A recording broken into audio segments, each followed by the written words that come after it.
Twelfth class के chemistry से हम लोग 10 सब्जेक्टिव प्रश्न को आज पढ़ने वाले हैं, जो आपके पूरे बुक से चुना हुआ है, यानी VBI सब्जेक्टिव क्वेश्चन रहेगा, जो कभी न कभी पूछा गया रहेगा आपके बोर्ड एग्जाम में, जो आपके 2025 बोर्ड एग्जाम में आ सकते हैं। वैसा ही प्रश्नों को हम देखने वाले हैं, जो बिहार बोर्ड यानी 2025 के लिए हम लोग तैयारी कर रहे हैं। और तो चलिए 10 सब्जेक्टिव क्वेश्चन को जल्दी जल्दी देखना स्टार्ट करते हैं। उससे पहले आप लोग क्या कीजिए कि वीडियो को अगर लाइक नहीं किए हैं, तो वीडियो को एक बार लाइक कर लीजिए, और अभी शेयर नहीं किए तो शेयर करके चैनल को सब्सक्राइब कर लीजिए। अगर आप न्यू स्टूडेंट हैं तो चैनल को सब्सक्राइब कर लीजिए और घंटी के आइकन को दबा लीजिए, ताकि आपको नोटिफिकेशन चला जाए। और अगर आप व्हाट्सएप ग्रुप में ज्वाइन नहीं हो तो डिस्क्रिप्शन में लिंक है, आप वहाँ से व्हाट्सएप ग्रुप ज्वाइन कर सकते हैं। तो चलिए हम स्टार्ट करते हैं देखना। तो सबसे पहला नंबर प्रश्न है कि सक्रिय हिंदी मीडियम और इंग्लिश मीडियम दोनों स्टूडेंट के लिए है। तो सक्रिय ऊर्जा क्या है? सबसे पहला नंबर प्रश्न है कि सक्रिय ऊर्जा क्या है, जो आपके बोर्ड एग्जाम में बहुत बार पूछा गया है और हो सकता है 2025 में भी पूछा जाए, तो इसलिए इसको देखना स्टार्ट करता है कि सक्रिय ऊर्जा क्या है। तो रासायनिक अभिक्रिया में ऊर्जा अवरोध को पार करने के लिए जितनी ऊर्जा की आवश्यकता होती है उसे प्रतिकारी अणुओं की सक्रिय ऊर्जा कहते हैं। यानी रासायनिक अभिक्रिया में ऊर्जा अवरोध को पार करने के लिए जितनी ऊर्जा की आवश्यकता होती है उसी प्रतिक्रिया अणुओं को सक्रिय ऊर्जा कहते हैं। यानी जो भी रासायनिक अभिक्रिया होगा उसको पार करने के लिए जितनी ऊर्जा हमको चाहिए होगी उसे हम सक्रिय ऊर्जा कहेंगे। एक में है कि इसे प्रायः E से निरूपित करते हैं, इसका मान देहली ऊर्जा से कम होता है। इसका मान होता है देहली ऊर्जा से कम होता है, ये सब आपको लिख दीजिएगा। इंग्लिश में है कि व्हाट इज एक्टिवेशन एनर्जी, इसको भी लीजिएगा। The energy required to cross the energy barrier in a chemical reaction is called the activation energy of the reacting molecules. यानी it is often denoted by EA और its value is less than the threshold energy. तो चलिए हम देखना अगला question देखते हैं, start करते हैं। समझ गए। अब 2 नंबर जो प्रश्न है कि HF HI की तुलना में दुर्बल अम्ल है कैसे? अब बतानी है कि HF जो है HI की तुलना में दुर्बल अम्ल है कैसे। ये अब देखिए कितना बार पूछा गया है, आपको पता चलेगा कितना पूछा गया। 2010 में पूछा गया है, 2013 में, 2014 में, 15 में, 18 में, इतना बार पूछा गया है। 2025 में नहीं आ सकता, आएगा जरूर आएगा। तो इसको भी आप अच्छे से पढ़ना चाहिए कि HF और HI की तुलना में दुर्बल अम्ल है कैसे। तो HF और HI की शक्तिशाली है। क्या है? HF HI से क्या है? शक्तिशाली है, क्योंकि HI से आयोडीन का आकार HF के फ्लोरीन के से बड़ा होता है। HF HI की शक्तिशाली है क्योंकि HI से आयोडीन का आकार HF के फ्लोरीन से बड़ा होता है, जिसके कारण फ्लोरीन के वियोजन ऊर्जा का मान अधिक होता है, जिसके कारण यह आसानी से H आयन मुक्त नहीं करता, जबकि HI करता है। जबकि क्या करता है? HI करता है। यानी इंग्लिश में होगा how is HF weaker acid than HI। यानी 2010 ये भी पूछा, 2010, 13, 14, 15, 18 में पूछा गया है। तो HF is stronger than HL because the size of iodine from HL is larger than that of flowing in HF, due to which the value of dissociation energy of fluorine is higher, due to which it does not reach H ions easily whereas HI does। तो ये हुआ आपका 2 number question का answer कि HF HI की तुलना में दुर्बल अम्ल है कैसे। तो ये समझ गए। ये भी आपको बहुत ही VBI प्रश्न है, इसको आप याद कर लीजिएगा। और चलिए हम अगला प्रश्न पर चलते हैं। अगला प्रश्न आपका 3 नंबर में है कि अम्लीय वर्षा से आप क्या समझते हैं, समझाइए। ये आपका 5 नंबर में पूछी जा सकता है कि अम्लीय वर्षा से क्या समझते हैं, 2014 और ए में पूछा गया है। ये पूछा गया है, तो जो भी पूछा गया प्रश्न उसको हम छोड़ना नहीं है, उसको पहले कवर करनी है। तो अम्लीय वर्षा से क्या समझते हैं, यानी what do you understand by acid rain. Acid rain यानी अम्लीय वर्षा से क्या समझते हैं, जो इसको 2014 में पूछा गया है। तो इसको हम अच्छे से समझते हैं कि उत्तर लिखना है कि वो कल कारखानों, बिजली घरों, कल कारखानों और बिजली घरों तथा स्वचालित वाहनों में जीवाश्म ईंधनों का इस्तेमाल होता है। क्या होता है? कल कारखानों, बिजली घरों तथा स्वचालित वाहनों में जिस जीवाश्म का इस्तेमाल होता है, इन ईंधनों के जलने से SO2 एवं NO2 गैस बनती है। जब ईंधन जलते हैं तो क्या बनती है? SO2 गैस एवं NO2 गैस बनती है, जो वायु मिश्रित होकर वायु को प्रदूषित कर देती है। वायु में जल की उपस्थिति में SO2 ऑक्सीकृत होकर H2SO4 एवं NO2 ऑक्सीकृत होकर HNO3 में हो जाता है। यह अम्ल वर्षा के जल के साथ धरती पर आ जाते हैं, इसे अम्ल वर्षा कहा जाता है। इसे क्या कहा जाता है? अम्ल वर्षा कहा जाता है। आंसर लिखिएगा इंग्लिश मीडियम वाले स्टूडेंट कि fossil fuels are used is factorise power plants and optimise. यानी हिंदी में आप समझा रहे हैं, आप इंग्लिश में चाहे तो सिर्फ ये सब लिख दीजिएगा, इसको आप कॉपी में नोट कर सकते हैं और इसको याद करके लिख दीजिएगा, बस हम समझा तो हिंदी में दे रहे हैं। और चलिए हम देखते हैं अगला प्रश्न जो है 4 नंबर में, कि 4 नंबर जो प्रश्न है कि गैंग क्या है। गैंग क्या है, बहुत ही आसान प्रश्न है लेकिन आपको पूछा जाता है।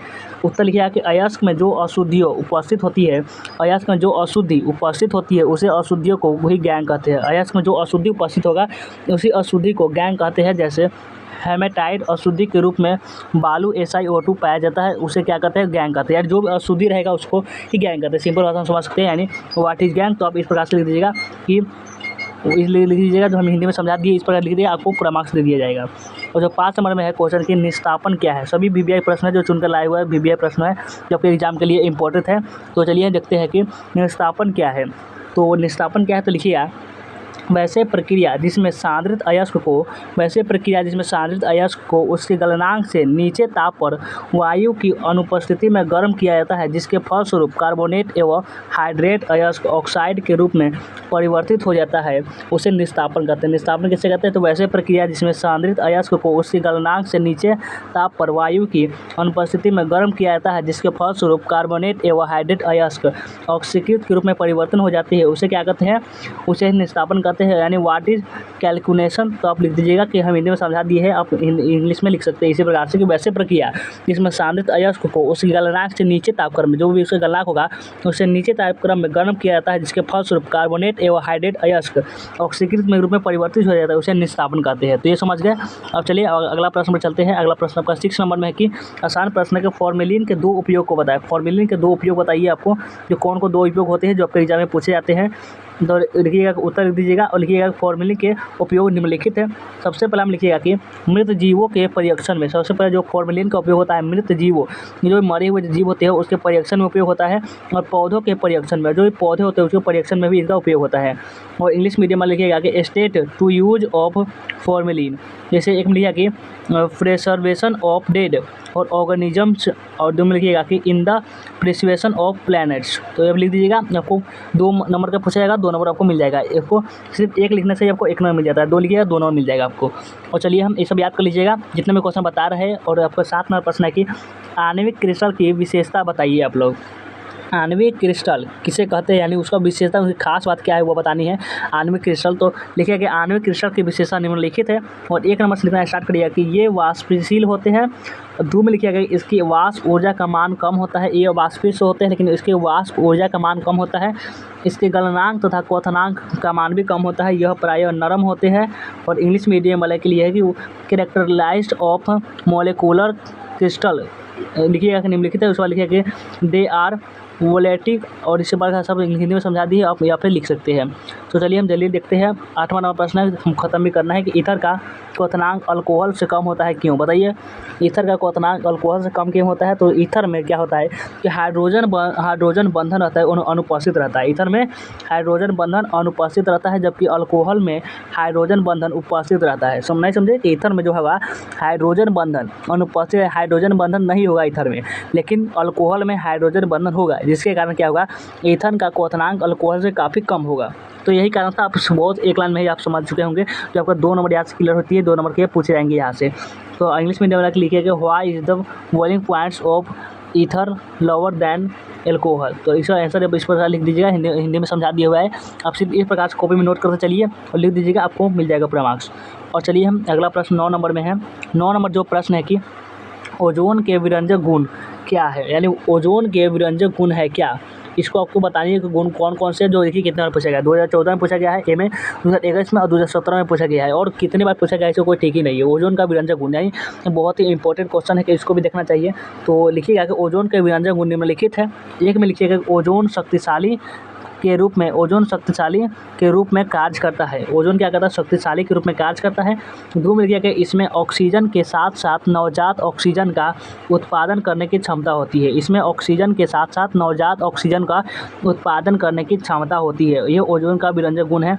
और इंग्लिश मीडियम के लिए the bleaching properties of ozone are, ozone acts as a reducing against, और दोनों लिखिएगा कि it has the ability to produce oxygen as well as nascent oxygen, तो ये सब लिख दीजिएगा, आपको मिल जाएगा। 2 नंबर के में पूछे जाएंगे, इतना फिक्स है कि 2 नंबर में ही रहेगा, दूसरे में ऐसा तो नहीं पूछे जा सकते हैं, क्योंकि बहुत ही आसान प्रश्न है। तो चलिए हम अगला प्रश्न आपका 10 नंबर में है। 10 नंबर जो प्रश्न है कि यहाँ पर 10 नंबर प्रश्न है, 10 नंबर कि संचायक बैटरी से आप क्या समझते हैं। संचायक बैटरी जो BSAB 2021 में पूछा गया है। देखिए हम कहते हैं जो भी प्रश्न हम बताएंगे सही पूछे गए हैं। संचायक बैटरी से आप क्या समझते हैं। इस प्रकार के सेल विद्युत धारा या ऊर्जा को बाह्य स्रोत की सहायता से संग्रहित करता है, जिसे चार्ज होना कहते हैं। इस प्रकार के जो सेल होगा विद्युत धारा या ऊर्जा को बाह्य स्रोत की सहायता से संग्रहित करता है, जिसे चार्ज होना कहते हैं। और डिस्चार्ज की स्थिति में यह संग्रहित विद्युत ऊर्जा को सप्लाई करता है, और इसलिए ही इसी प्रकार के सेल या बैटरी को स्टोरेज या संचायक सेल कहा जाता है। और इंग्लिश मीडियम वाला स्टूडेंट लिखेगा what do you understand by accumulator battery. इस प्रकार से लिख दीजिएगा, आपको मिल जाएगा पूरा मार्क्स। इतना है कि आपको 2 नंबर में ये पूछा जाएगा, और 100% ये सब जो क्वेश्चन बता रहे हैं सभी इंपॉर्टेंट है, सभी VVI प्रश्न है, इसको आप याद कर ही लेनी है आपको। तो चलिए हमने 10 प्रश्न हमको बता दिए, 10 प्रश्न बता दिए हैं, 10 प्रश्न को कॉपी नोट कर लीजिएगा, और आप याद होना चाहिए। जितने प्रश्न बताते हैं सभी इंपॉर्टेंट होते हैं।